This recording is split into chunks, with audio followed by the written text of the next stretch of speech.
Hello, everyone. This is Philosophy for the People. I'm Stefan Bertram. I'm joined by Ben Burgis. We're going to compound being late by talking about something which isn't in the title first. Yeah. So we're starting with this week. Well, I guess. I mean, we can do it some other at the end or whatever if you really want. No. This is good. This is fine. I just want to make sure I Ben, was following can we prove that Proudhon is not right? Yes. Yeah. So this week's, which we could devote the vast majority of the stream to last week's essay. These are all on Philosophy for the People, which is benburgis.substack.com. New essays every Sunday. And last week's was Marx versus Proudhon, which is what we're going to spend the vast majority of today, I think, talking about. But this week's essay was, of course, you can prove a negative. And this is one that I've had in mind for a little while, at least since I did the Hitchens-Craig one, because this has driven me crazy forever. That, for as long as I've been seeing people argue about anything really on the internet, I've been running into these claims that you can't prove a negative, or sometimes people will they come up quite a lot on Reddit as philosophy. I would be shocked if it did not, right? That people will sort of say, well, of course you can't prove a negative, but blah, blah, blah. Like it's just presented as something that everybody knows, as maybe even sort of self-evident. People talk about it, as if this is like a law of logic. And sometimes there's like a variation of it I've run into that's it's impossible to prove a universal negative. And that's yes, see the chat from both channels. And that one especially, it's impossible to prove a universal negative, sounds like, something that, Aristotle would have said in the Prior Analytics or something. And you can't prove it. Well, what you find out in logic there's a really big difference almost between like a really big finite number and an infinite number, between really hard to prove and logically impossible. Yeah, it's the dead, almost dead distinction from the Princess Bride. And in fact, it's not even necessarily true that it's harder to prove a negative than a positive statement. Sometimes it is. It depends on the context. But yeah, people treat this as if it's this basic logical principle. You can't prove a negative.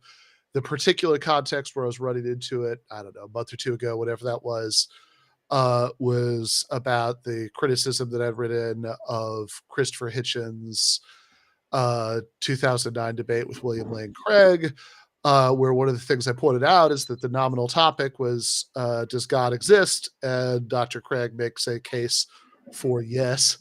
And Hitchens doesn't, even pretend to make a case for no. And in responding to that essay, I saw several people say, well, of course he did it. You can't prove a negative. Because this is something, everybody knows. It's just, goes without saying. I have absolutely no idea where this comes from originally. I would love to know what the patient zero for you can't prove a negative is, but it's quite popular among your more aggravating kind of online atheists. People who, for whatever reason, are dedicated towards not making an argument for atheism. Yes, exactly. They argue for hours online about how they shouldn't have to make an argument. Exactly. The kind of person for whom atheism is very important, and it's also very important that they not have to argue for it. Those people love the claim that you can't prove a negative.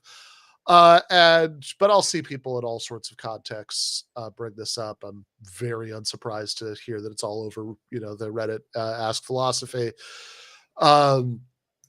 I did try to, to in an effort to unpack this as sympathetically as possible. The essay, I brought up a time when I could remember saying many times that you can't prove a negative. As a undergraduate who was spending a lot of time arguing with people, about the impending invasion of Iraq in 2002, 2003.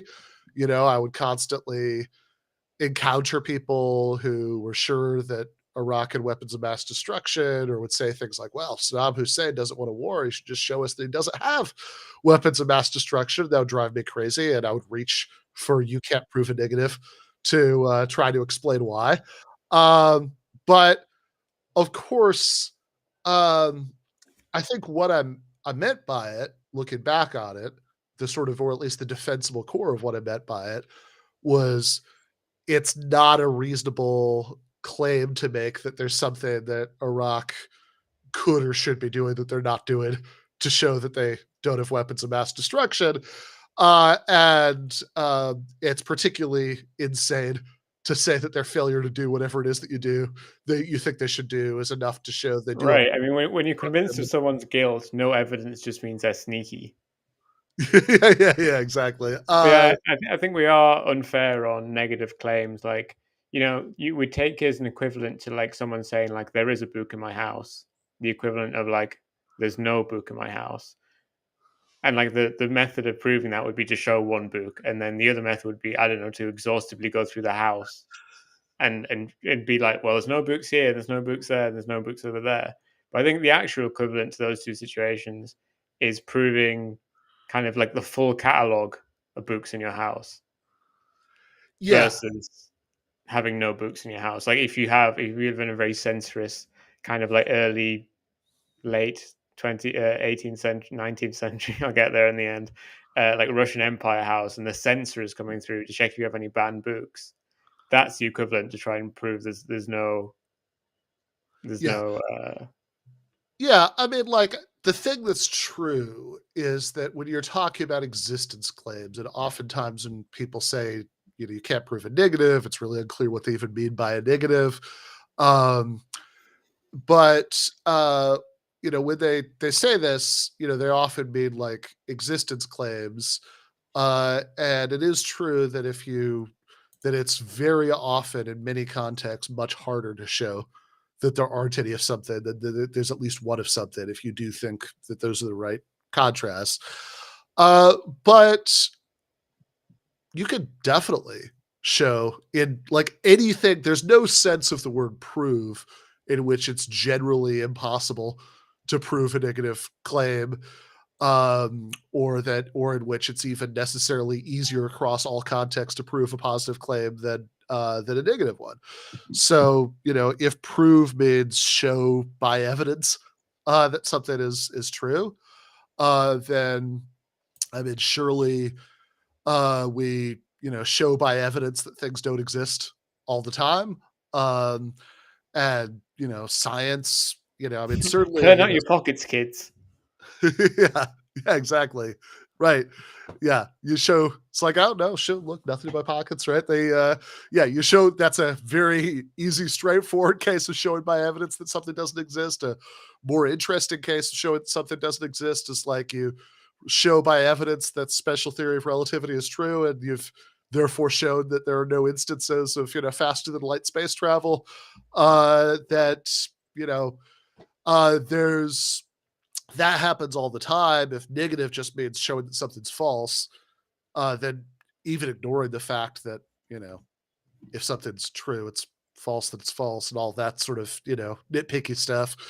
Um, a lot of the way science works is all about showing that things are false. You have a theory, you run an experiment, the experiment shows that the theory wasn't true, right? You have just proved in that sense a negative. And sometimes when pressed on this, people will say, oh, well, but that doesn't prove it, because it could still be I true. can't believe these atheists hate science. Yeah, exactly. And say, well, hold on. In the sense that doesn't prove it, in the sense of like proving it beyond all possible doubt or whatever. Okay, sure. It's very, very difficult for most interesting claims, if not impossible, to prove it past that threshold. But the same goes for positives as well as negatives. That I think I'm having this conversation with you right now, but I could be dreaming, I could be hallucinating, I could be a brain in a vat being subject to complex electrochemical blah, blah, blah, right? There are all sorts of ways that I could be wrong about that. You can't, prove beyond the shadow of those possibilities that none of that's true. And when it comes to, you can. It's very, very hard to prove as like a universal negative that there's no kind of like horned horses on any planet in the whole universe. But yeah, equally, it's the same exact difficulty to prove to kind of give a universal positive account of all the kind of four-legged animals in the whole universe. yeah, exactly. And when it comes to things that we can prove, as absolutely as you can prove anything. And, if you really want to fight about that, whether we can absolutely prove anything, there are ways that you could do that. But to the extent that you can absolutely prove anything, you can certainly prove negative claims. In fact, that's, oh crap, did we lose the connection? No, it's fine. I mean, you just keep freezing, but your audio is fine throughout it. So just Okay. push on. All right. We'll power through it. Yeah, to the extent that you can absolutely prove anything, you could certainly prove negatives, including negative existence claims. There, that there is no largest even number. Very easy proof, right? Assume that there is one and add 2 to it. There's no set of all sets that don't, there's no set of all sets that are not members of themselves. There are no physical objects that are I wouldn't literally call that an easy one.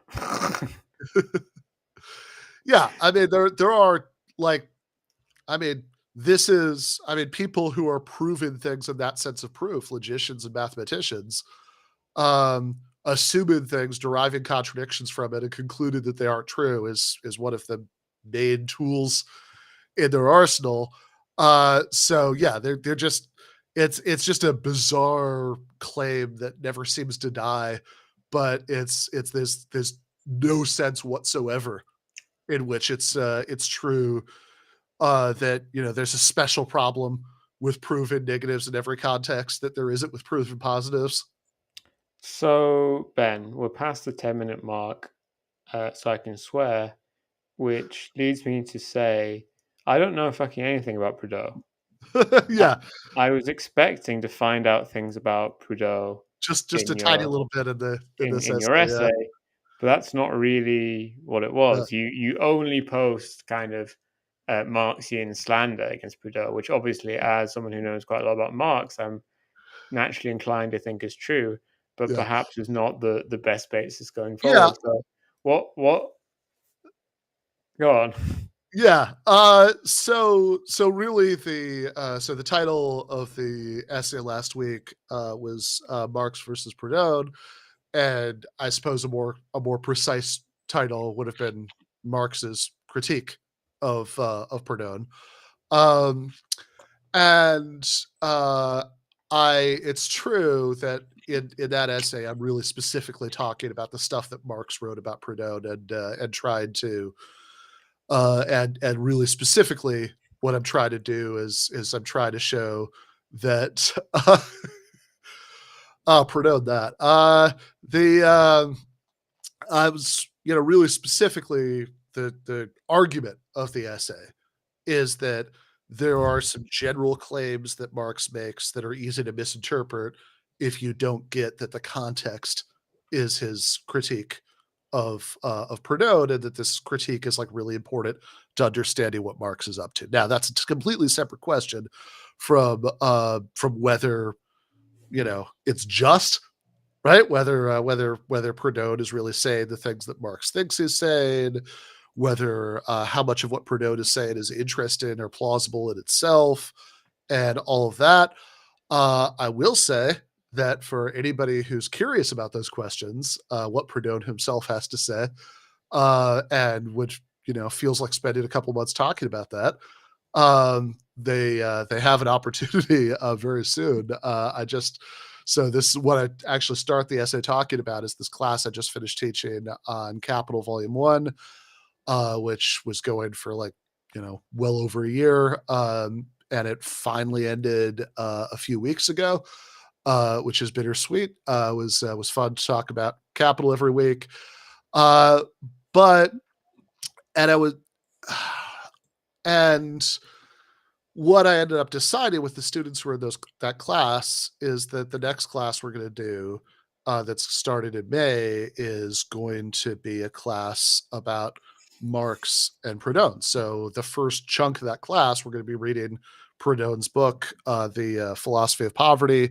And then the second chunk of that class, we're going to be reading Marx's response, The Poverty of Philosophy. So, people who are really curious to like kind of sink their teeth into what Proudhon himself says from the Proudhon's mouth, you can you can sign up for that class. There's actually a link in the description for this video that you were watching at this very moment. The Capital class always met, well, here on the West Coast from 10 to noon, so like 1 to 3 Eastern. So that was part of the reason we scheduled these to be at 4 Eastern, 1 Pacific, is that way there'd be like an hour between that class and these streams. And we're just going to keep that same time slot for the Marx Proudhon class. So anybody who's curious about it, do sign up for that class. But today, right, we can at least talk about Marx's, perhaps slanderous, you'll decide if you take the class. Perhaps you think you'll still think justified, but at the end of it, you can make up your own mind. But right now, what I'm interested in talking about is what Marx thinks about Proudhon. And I mean, the concern that starts the essay is kind of Marx and normativity. Yeah, and exactly. This is kind of relationship. I mean, this is the apparent critique he has of Proudhon, who he takes to be confusing, like what he would like to be true with what is. Yeah, exactly. So, one of the issues that came up over the course of this year of reading Capital, with a,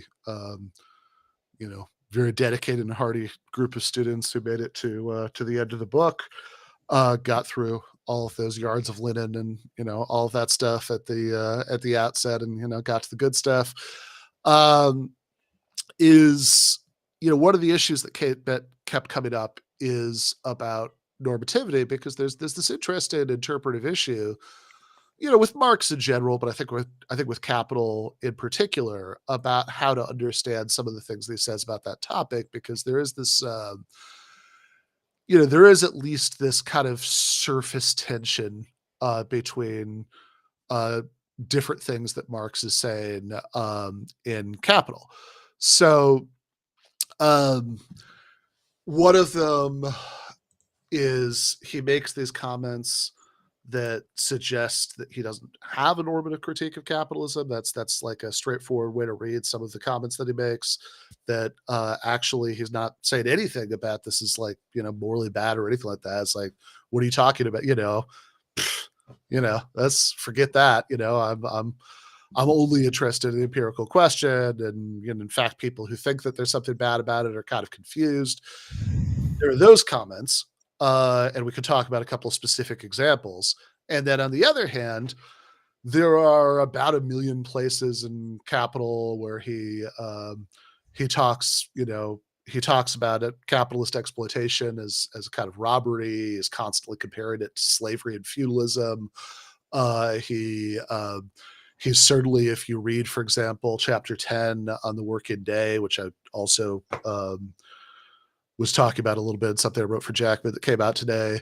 That's just, and you read the primitive accumulation stuff at the end. I mean, there are certainly chapters of Capital where like every page just, there are just these rolling waves of moral indignation, that are washing out off of the pages. And he's very concerned to show that the transfer of wealth, of value, of time, from workers to capitalists is not is coerced. And that again is seems to strongly suggest some sort of normative critique. And so, there are like contested interpretive issues here. But, my starting point is that he's not just like confused, right? That that he's not just like wildly contradicting himself, that there's a way of understanding what's going on when both halves of that actually makes those, that actually forms it all into a consistent picture.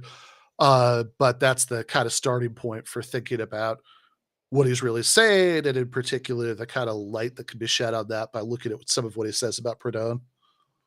Yeah, I mean, I don't know. My take on Marx's normativity has never been kind of trying to deny that it lived in his person, but Yeah. but saying, mostly it didn't live in his work. Mm-hmm. That it wasn't kind of the point of his work, which isn't to say that he wasn't committed to these stuff, but that the point of his work was as a political economist. And kind of for me, well, obviously, I do think capitalism is bad in Yeah. all these various ways. What is really appealing to me about Marxism is basing kind of a claim for change, not based on not liking the system, which of course many people don't do, Sure. but based on the particular facts of the agents within that society which have the power to change that, and locating that power within the group I am broadly inside. Yeah. I think that I think I agree with a lot of that. So, part of what I say in the course of sort of untangling what he's saying, what he means in some of these passages in Capital, and how it relates to what he thinks about Proudhon, is that, I like to think about, well, not Marx, but, his close collaborator Engels has this phrase scientific socialism, and that I think is sort of useful to think about as like a kind of entry point into what's going on here. Because I do agree that there's a strong sense in which you're right about what the point of his work is, right? Because you're right. I don't think that he's primarily interested in convincing people that capital's bad. That capitalism is bad. I don't think he sees that as his primary task. There's like a certain amount of that. I mean, he certainly spends quite a bit of time, even in Capital, sort of trashing the rationalizations offered by people who think that it's good. But Which I think have been quite few as a percentage throughout the history of capitalism. yeah, I think most apologists for capitalism say, it's bad, obviously, but it does all these great things. Or they say, well, there's no other system.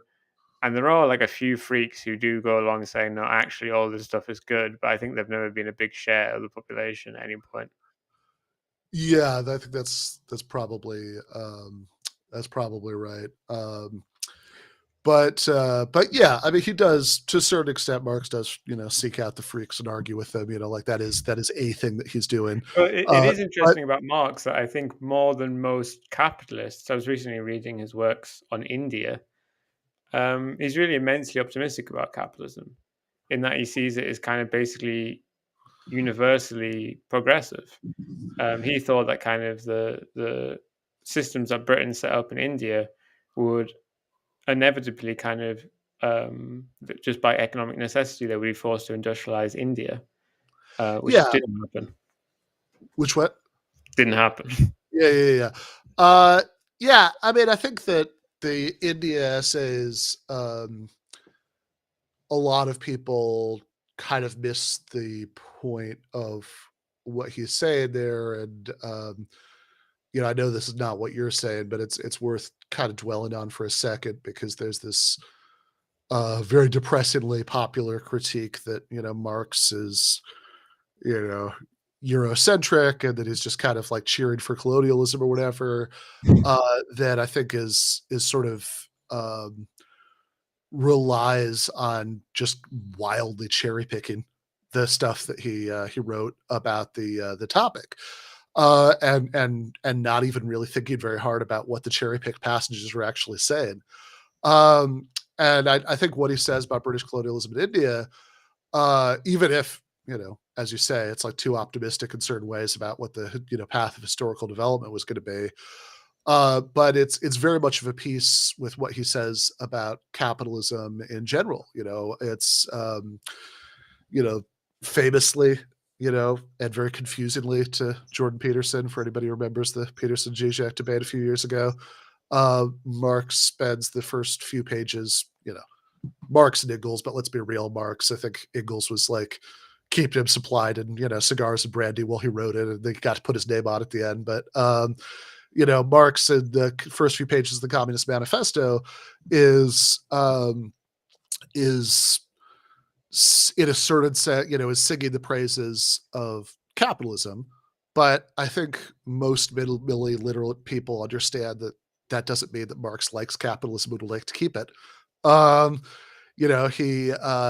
That instead, the dialectical point that Marx is making is that, capitalism, it's not just that capitalism is better than feudalism, although, in really important respects it is, and Marx thinks so, and everybody should think so, because that's just obviously true, and it's silly to deny it. But the dialectical point is that capitalism in like the ultimately good thing about capitalism, hyper developing the forces of production and remaking the world in its own images and all that stuff, is that it creates the possibility for something better than capitalism. That it creates the possibility. Is it self-abolition? Yeah, exactly. And I think Marx is saying something very similar about British colonialism in India, that he thinks sort of. Marx wrote, Engels did the Principles of Communism, but that's not, I think calling that the first draft of the manifesto is exaggerating the continuity between the two. Go back and read them. Anyway,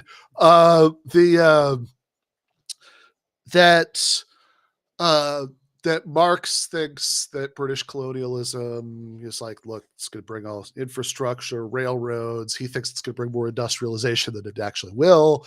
And all of this stuff is going to lay the basis for national, and he hopes then socialist revolution to throw off the yoke of the British colonialists, right? That's it's the same dialectical point as in the Communist Manifesto. And in fact, the second there started to be national resistance to British colonialism in India, I think we're not supposed to call it the Sepoy Mutiny anymore. I don't know what we are supposed to call it, but in I think 1857, Marx was wildly in favor of it. Right?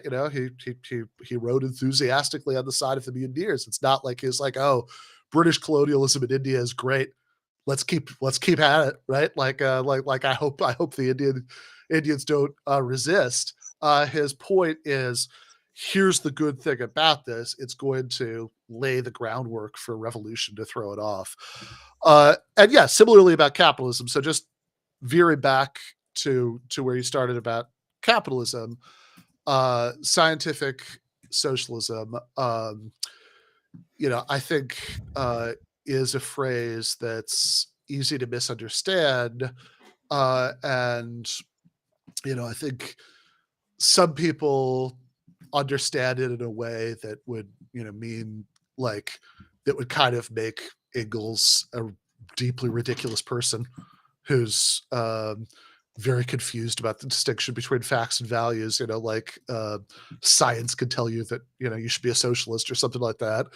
Or science could tell you that conversely, that you shouldn't have normative views on this or something like that, all of which would be horribly confused because obviously science can't tell you anything of the kind.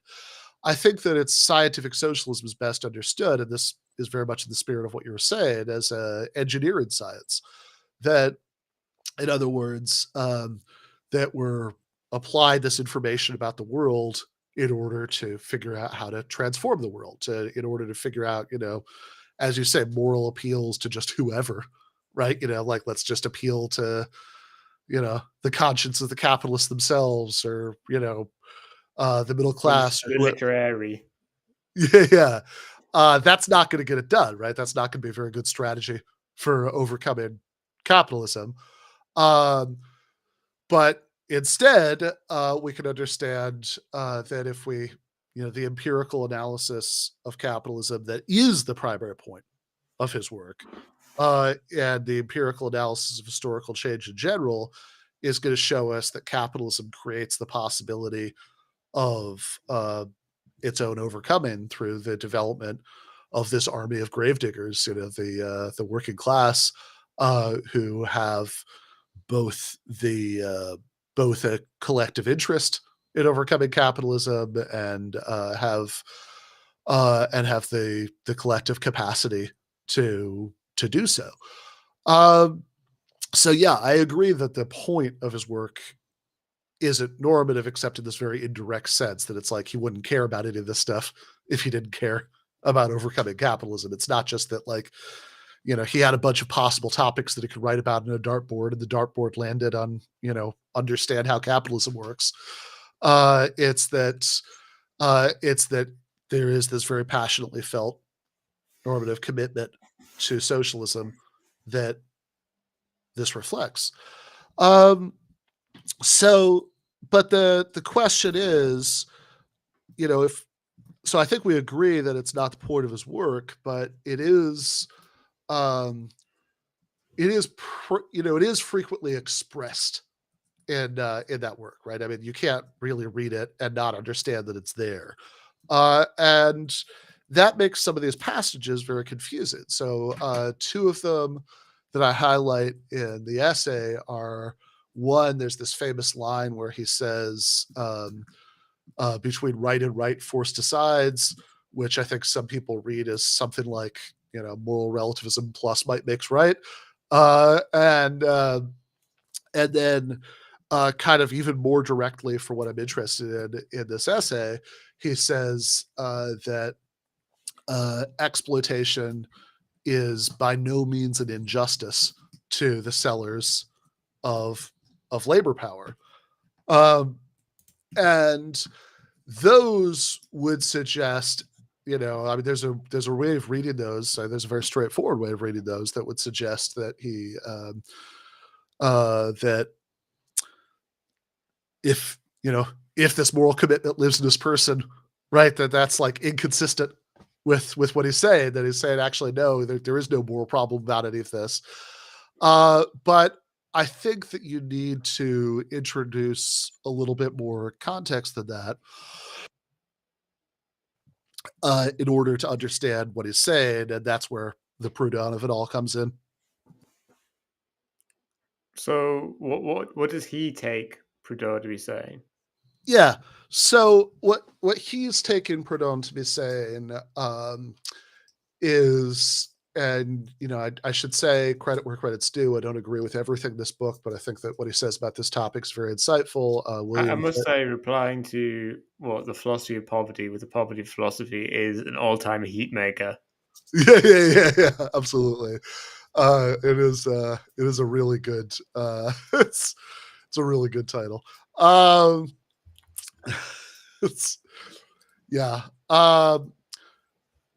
Should also say, so there's a movie from several years ago called The Young Karl Marx, which is really fun on this point. The interactions between Marx and Proudhon, and the coming up with the title and all this stuff.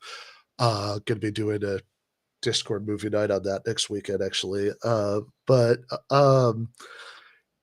But yeah, so the book that I was just referred to is William Clare Roberts has this book called Marx's Inferno, the political theory of Marx's Capital. And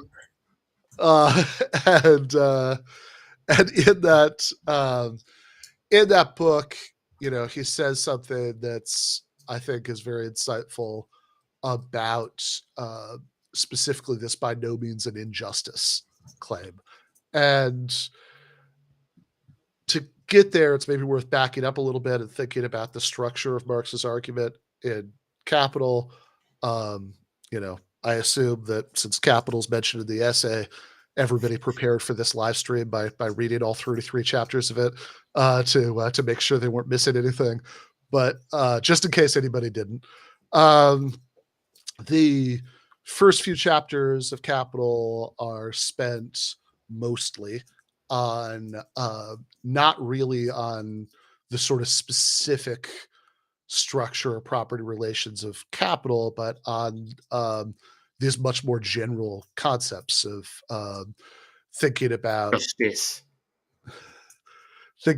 money, value, importantly different, commodities in general. And these are things that have existed, not Marx thinks played the same role, but they've existed in many different modes of production historically. But, he wants to set these up as building blocks for his analysis of capitalism specifically. And so you don't really get, other than some very quick references, right? You don't really get much of anything about class until several chapters into the book. That there's a lot on, again, it's a lot on value, the value of commodities. So, what commodities are, what money is, opposed to other kinds of commodities. And then when these building blocks are in place, he starts talking about the circuit of simple commodity production. Commodities are being exchanged for money to get more different, better commodities. And then what's going to be the circuit of capital, which is money, commodies, money, to use money to purchase or manufacture commodities in order to get more money, and all of this builds up to like the end of like chapter 6. We finally really get into class, and when he starts talking about that, he's talking about it in terms of these more basic concepts. So what he's talking about are these market interactions between people who own money and people who own labor power. Of course, we all own labor power. That if Jeff Bezos decided, that he wanted to, I'm sure you could get a job in the warehouse. Yeah, exactly. He gave up all of his wealth and decided to get a job in the warehouse. Do you know the story about what the final Chinese emperor ended up doing? I actually don't know. No. He ended up being a street sweeper. Awesome. He was so like kind of insulated growing up that he was quite bad at it. He'd often get like lost and confused, and like he wouldn't be able to get back on the bus and whatever to go back home. But he just appealed to people on the street, and they'd always help him. That's nice. I really want that for your royal family one day. But yeah, it's so we all own labor power, but for one part of the population, but not another. That's the only potentially, that's the only thing that can be used to make a living that we own. And so Marx is initially introducing this relationship between workers and capitalists as a relationship between money owners and the owners of labor power, meaning the owners of just labor power, more or less. In other words, people who don't have, don't own and don't have enough money to buy their own. Proudhon, you say in the essay, is concerned with people getting like the right price of things for the things they sell. Yeah, exactly. So Marx, when Marx introduces this as this relationship, between this exchange between money owners and labor power owners, and then he makes this confusing comment that it's by no means an injustice towards the sellers of labor power that they're only, that they're not getting sort of everything that's generated by the labor that they end up doing for the money owner. And there's a straightforward way of, Marx is saying exploitation isn't wrong. It's really weird that he's going on and on and on about how it's forced, it's that it's like a coerced transfer, and comparing it to slavery and feudalism. All that sure makes it seem like he thinks that it's bad. what's going on here. So William Clare Roberts in Marx's Inferno, the with the one part of that book that I agree with, is where he says, well, the important thing to understand here is that who the target is. When Marx says by no means an injustice, the conception of justice that he has in mind isn't like Rawls, right? Marx hasn't heard of Rawls. He might not like him if you had, but that's not what he's talking about. The conception of justice that he has in mind is Proudhon's conception of justice. And so when he says not an injustice, what he's really thinking about is that this idea that transactions are just if everybody is being paid what the product is worth. Right. And this, by the way, I think also helps us understand what's going on with the between right and right force decides passage. Because if you actually read the whole passage, I quote the whole thing in the essay, he's not talking about like bourgeois morality and socialist morality or anything like that, right? He's talking really specifically about claims that you could make that that the price that people get for their labor power is the fair price of the commodity, and claims that it's not. And he's like, look, you can maybe make a case that it's not, but you can also make a case that it is, and good luck with that, right? That's kind of the point. And I also think a lot of people are reading that in a sort of very dry, literalistic way, and kind of missing the way that Marx writes, which is, he's, there's a lot of layers of like irony and his. I mean, it reminds me a bit of in the Gotha program when Marx critiques the people who say that a worker should receive the full value of their labor. And he's like, well, no, obviously a worker can't receive the full value of their labor because we need to first off, we need to kind of repair machinery or whatever, but also we need to not let old people die. Yeah, exactly. And it's not clear how that would work with Proudhon. Yeah, so that's a very good question. So Gotha program, right? His immediate target is the Lassallean faction of the German Socialist Movement. I knew it was Lassalle, so I didn't want to mispronounce it. Well, I'm just confidently saying it how it sounds in my head, but yeah, I think that with Proudhon, that's a good question too, because if your analysis of what's wrong with exploitation is that people aren't getting paid the sort of just price of what they're bringing to market, then if the just price would include all of the part that's going to the capitalist under capitalism, well, man, I guess no, unlucky old people. Few quail this year. Yeah, exactly. Like there's not all of those points Marx makes in Critique of the Gotha program about repairing machinery and building new factories and schools and hospitals and not letting old people die and and all of that stuff kind of go by the wayside. So that would be an additional problem, right? But then I think to kind of understand the point that he's making when he says that he doesn't even think that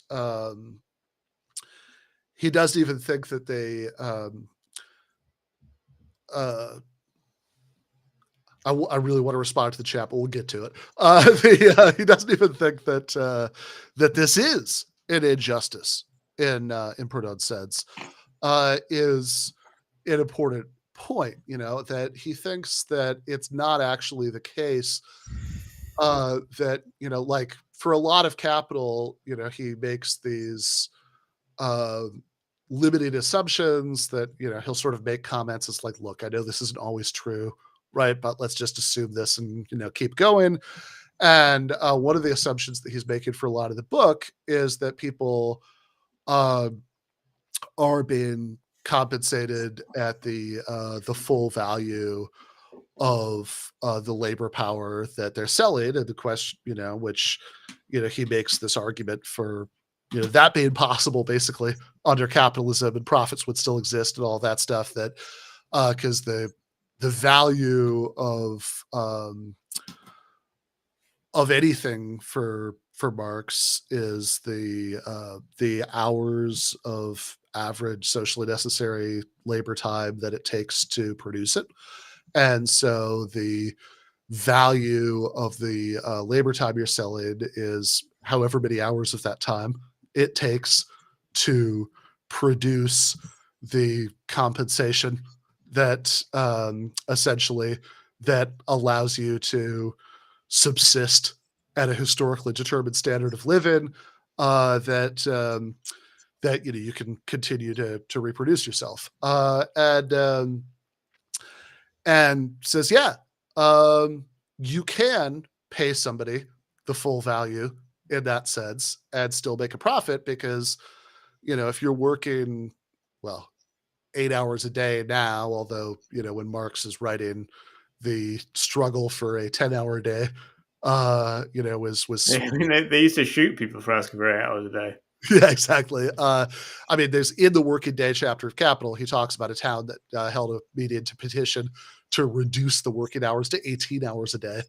It's really great, that passage in Capital where he talks about like a judge that has to like legally redefine what day and night is in English common law to try and like force what the capitalists are doing to like English law.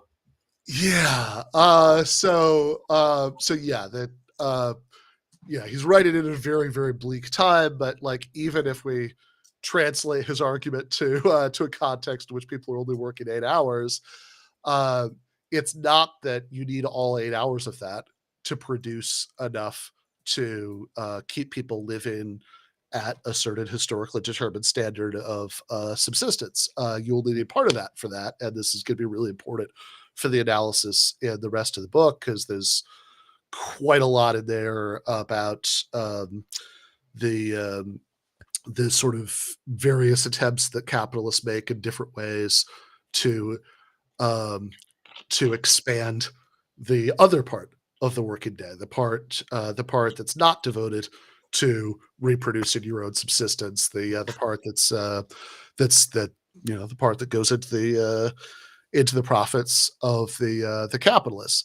So that's like kind of the technical point about why he thinks that's not right, that that people aren't being paid for the product that they're selling at the full value of it. Of course, that doesn't mean that nothing bad or wrong is happening. It just means that bad or wrong thing isn't happening. It's not that you're being cheated in a market transaction. It's that you're being forced to do all this extra labor, is the thing that Marx actually thinks is bad that's happening under capitalism, that there's a certain amount of your labor that's, it's being forced by nature, right? There's this trans-historical necessity to do labor to transform what we get from nature into human use values, and that exists regardless of the mode of production. But the thing that the objectionable thing is this extra labor that's being forced by social structures, that you have to spend these extra hours a day working to enrich the ruling class, right? So that's Marx's very different account of what's going on. But just to bring it back to Proudhon for a minute, there's this is not just like a sort of very narrow technical point about, well, Proudhon says this really specific thing that's not actually right, when you dig into it. There's this much more general disagreement, at least again, we're just going to bracket for today, right? How fair it is, right? But just in Marx's understanding, right? There's this much more general thing, and I think understanding the much more general thing is going to help you understand a lot else of what's going on in Capital. So almost the first footnote of the entire book, it's the second footnote of the first chapter, is a footnote slamming Proudhon.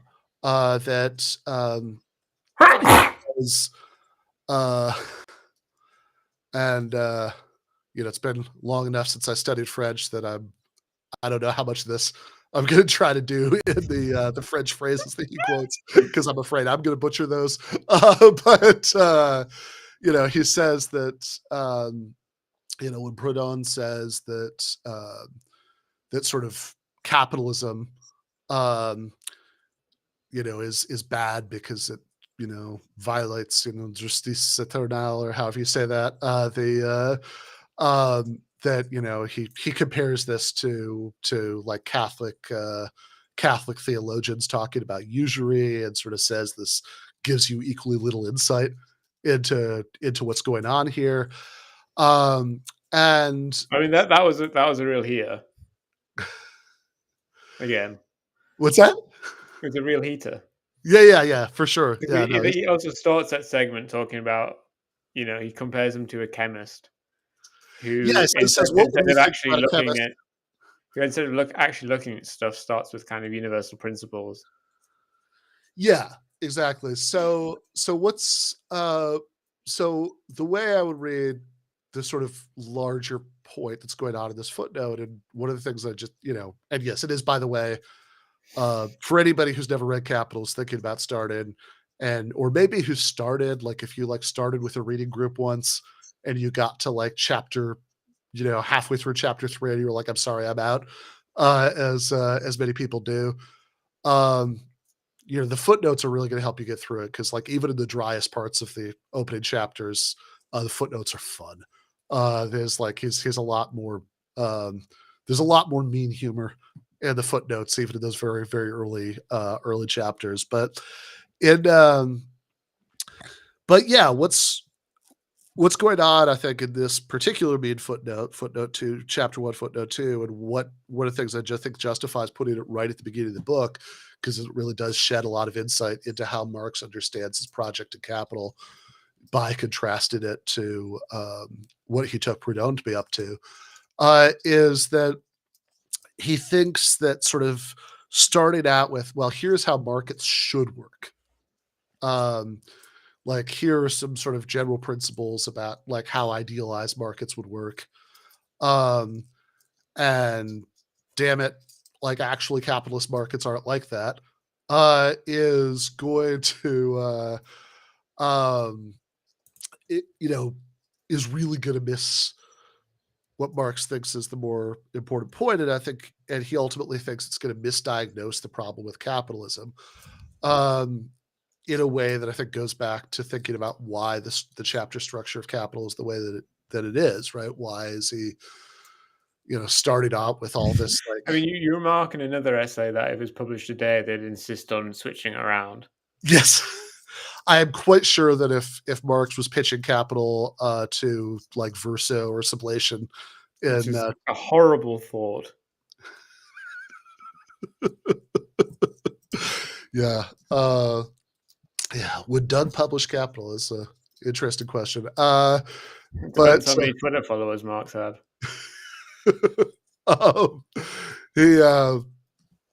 So I'm pretty sure that any of these contemporary publishers would say, dude, you can't start with the fucking yards of linen. What's wrong with you? You gotta those chapters at the end about primitive accumulation. Now those are gripping, right? You can start the book with those, and you can get to the yards of linen later. But yeah, I think. But part of the reason that Marx does it the way that he does it, that he thinks that you need to understand these sort of much more general things about how markets work. Money, commodities, value, before you get to the specific the sort of specifics of how these things come together in the capitalist mode of production, is that Marx doesn't think the problem with capitalism is that it deviates from how idealized markets would work. No, I mean, an essential part of capital, and something that its capitalist critics normally get directly wrong, is that capital portrays an idealized version of capitalism, which often isn't true. But it's kind of, capital portrays capitalism functioning exactly as it kind of idealistically would. But and then the point is that still, even in this system, it's completely contradictory. Yeah, exactly. So Marx is, it's idealized in the sense that he's, for a lot of the book, he's bracketed away various unpleasant things about, actually existing capitalism. So, like, in the whole discussion about how, the uh, attempts to increase, the Yeah, I mean, I don't want to call Marx an idealist, but you know what I meant. yeah, was not an idealist. Yeah, He's a, but it's, I mean, it's idealized in a certain sense, the same way that like, like a, scientific theory might be formulated using certain idealized assumptions, but it's, there's statisticians or whatever, that like simplify certain things, sake of theoretical idealizations. But in, but there's a lot of the book. So like in the discussion about capitalist attempts, first to increase the absolute and then failing that, increase the relative surplus, in one way or the other, increase the hours of the day that are spent enriching the capitalists. There's a point where Marx says, maybe at a footnote, I'm trying to remember, but he says, look, I understand that like one option in their toolbox is to just actually bring down the workers' level of subsistence below this level.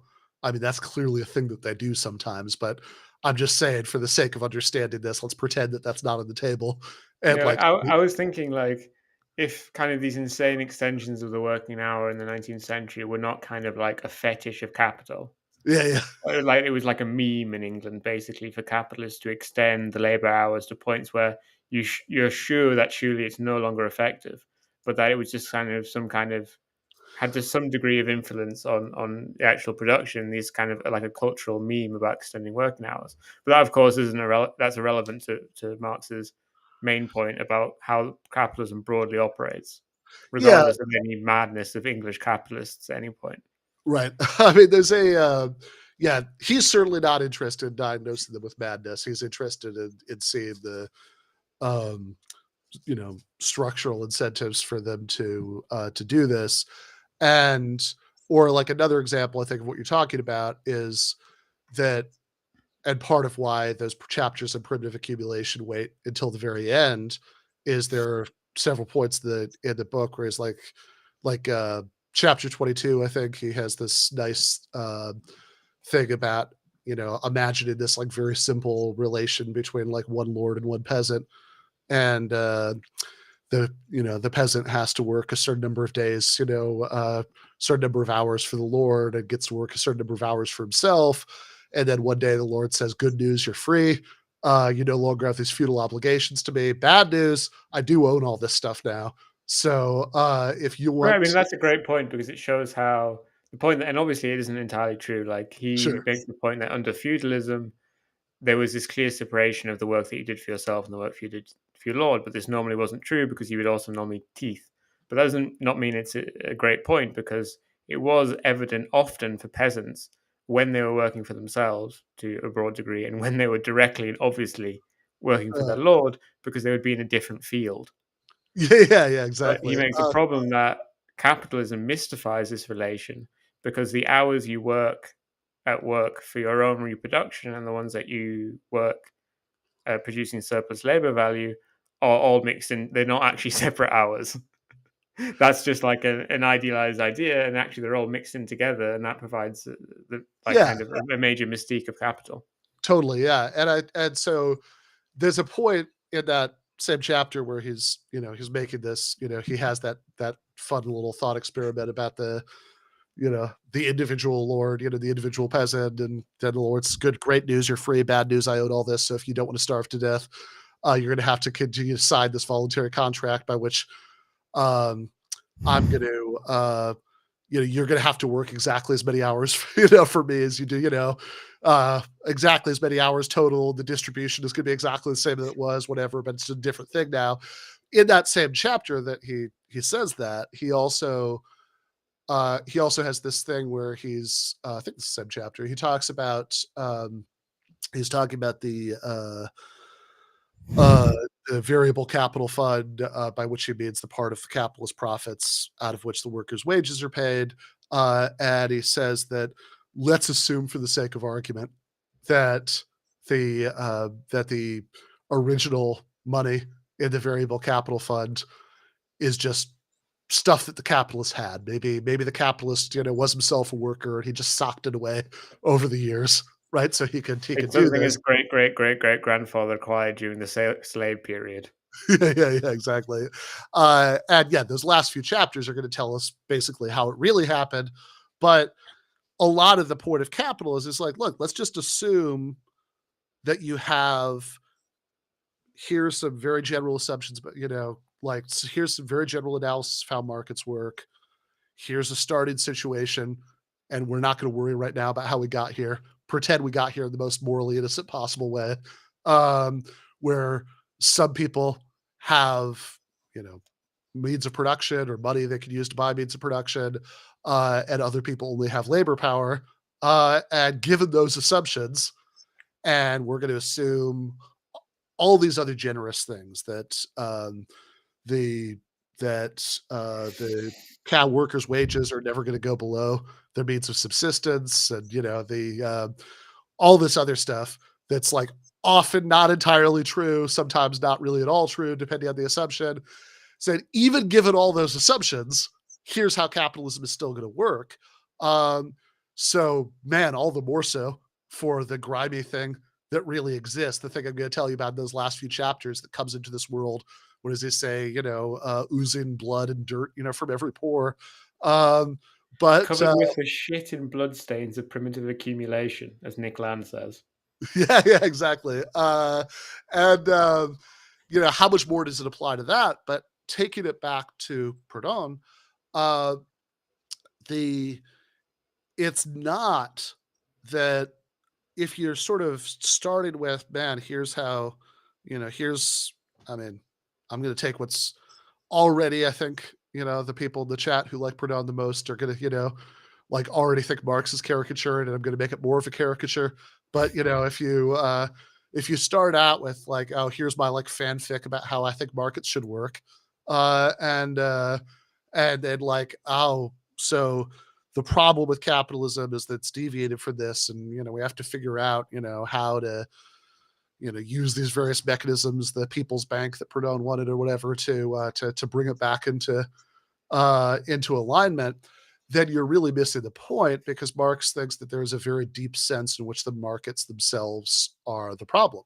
That this this sort of this circuit of capital accumulation, money, commodity, more money, just doing its thing, given these very basic assumptions about what the starting line is going to generate these results. And so if you're started with contrasting real markets to idealized markets, you're just going to misdiagnose how we got here in the first place. This is where it says, like, you could be like a chemist who starts out with some internal principles about, chemistry, um, and rather than starting out by looking at how like actually, put it on the white lab coat and, getting, I don't know, get some test tubes, whatever chemists do. I have a very vague idea about that. But We just look at computers these days.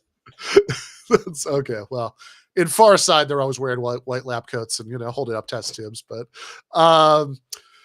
yeah, that's then you're gonna miss the point, right? So this is, Marx thinks that Proudhon, by starting with this idealized ideas about markets and sort of principles about what would be fair exchanges that are sort of abstracted from the superstructure that's built up around actually existing capitalist markets, and saying, oh, we need to oppose capitalism in the name of that, is fundamentally missing the point about how capitalism got the way that it did, and how we could change things, and all of that, right? That's Marx's critique. And this is why I wanted to do the Proudhon Marx class we're doing starting in May, because kind of hit me thinking about this with capital, that a lot of Marx's sort of a lot of what we now think of as Marxism. Marx is sort of cutting his teeth on this early engagement with Proudhon, who has this previous body of relatively well developed socialist theory that is that he's expressing in the philosophy of poverty, and that before we even get to the Communist Manifesto, never mind capital, Marx has responded to in the very spicily titled "Poverty of Philosophy," and that and then a lot of what's going on in the poverty of philosophy is sort of laying the conceptual track for what Marx is doing in Capital. And I really wanted to do a class where we got into that and sort of did it properly, where we actually read what Proudhon has to say for himself, and not just Marx's very footnotes very elegantly dissing him. And then we funny read after Marx. going through such a long text as Capital, you're like, well, actually, why don't we just do 2 texts this time? Something like that. Great. Well, I'm sure hopefully not everyone in chat, because there's too many of you. Yeah, Hopefully that's too many, but some of you. some of you, the best ones, Yeah. the vanguard of chat. Yes, hope to see the vanguard of chat in the Proudhon Capital class, and I will most certainly see you next week. And what are you going to write about, Ben? Oh, I'm gonna do this. This got delayed for various reasons because I want to do this other thing the last couple of weeks, but So potentially it could happen again. yeah, potentially this could happen again. I might be lying right now. But if I'm not lying, I'm going to do what I talked about with you for a little while ago, which was the time travel follow up, because we never got to All right. we never got a chance to discuss the original time travel paradoxes thing, and there's a sort of much and there's a follow up I've had in mind for a while now, and I figured that would be fun. Don't want to do the comedy stuff every week. Want to cast a wide philosophical net here. So going to do that next Sunday, unless I'm lying. I'm a real time travel ultra. People are like, well, what if there was a computer and you could travel back in time? And also, they said I was going to have a coffee, but actually I choose to have tea. And I'm like, well, you just have the coffee. This is how it would happen, mate. You think you'd have the tea, but you wouldn't. The time travel machine said you wouldn't. I can see the future. I agree. To be continued.